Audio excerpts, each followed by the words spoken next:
So the United States is currently, by most measures, falling behind in terms of electric vehicle production and sale to Europe and to China.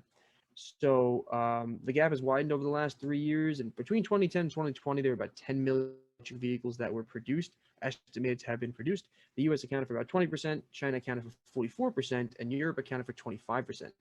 And by 2020, that year, it's estimated the U.S. accounts for only 18% of the total production worldwide.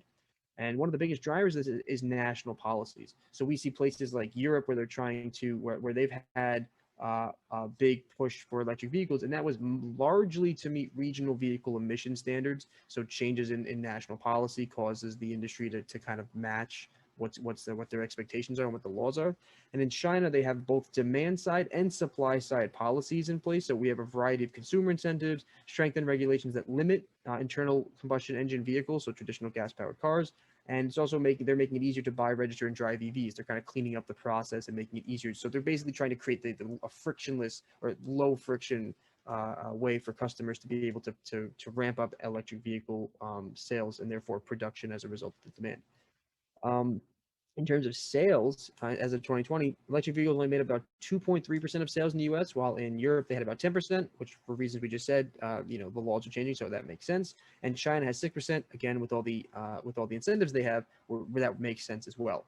One of the things happening in America right now is we only have about 2 out of the 44 total vehicle assembly plants in the U.S. Were dedicated to making electric vehicles in 2020. And currently there's plans in the works that by 2025, 7 of those 44 are going to be pretty much only EV producing.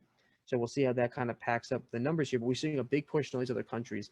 And the current infrastructure plan that we have on the table only includes 15 for the United States, currently has $15 billion in place for electric vehicle investments as opposed to the $174 billion that we had before.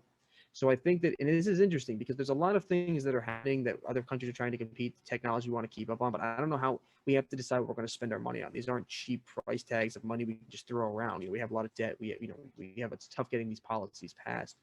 But I think China will capitalize on this because again, they don't have as many regulatory hurdles. And same thing with Europe. They generally have a more, together network of citizens that or at least the ability to pass laws without having to go through as many regulatory hurdles. So I think that in both cases, they could lead on this. And one of the things to note is that when electric vehicle producers, when they sell vehicles, they generally sell their vehicles close to where they are produced and assembled. That's why you see a big push for a lot of companies to go offshore, to go to other countries, because when they want to sell in Europe or China, they bring their companies to that place as opposed to just shipping them overseas because it's expensive to do so. So definitely very interesting. I think I'm not sure what the U.S. will do about this. I think the Democrats are trying to push a separate bill that handles this type of infrastructure separately, but that's causing headaches because they're doing that at the same time as the infrastructure bill, and they want them both passed or neither passed. They're playing this ridiculous game, and the Democrats are ridiculously stubborn. And I don't we're wasting time. It's just a ridiculous waste of time. So be on the lookout for that. I don't know if we'll see any big policy changes in the United States to pump more money into this. Because as we'll talk about later, we have other things happening in China that are going to be big devotions of capital as well. So, but just to note, in the EV race, the United States as a whole seems to be falling behind China and Europe. They seem to be taking the lead in this technology, at least in terms of productions and sales. So, we'll have to keep an eye on that in the future. Yep, NIO's a good stock. NIO, NIO, electric vehicle company. It's been taking a ride. Yeah, it hit $50 in in the past 2 months. It's been going up, hiking up. So it's definitely a competitor to Tesla.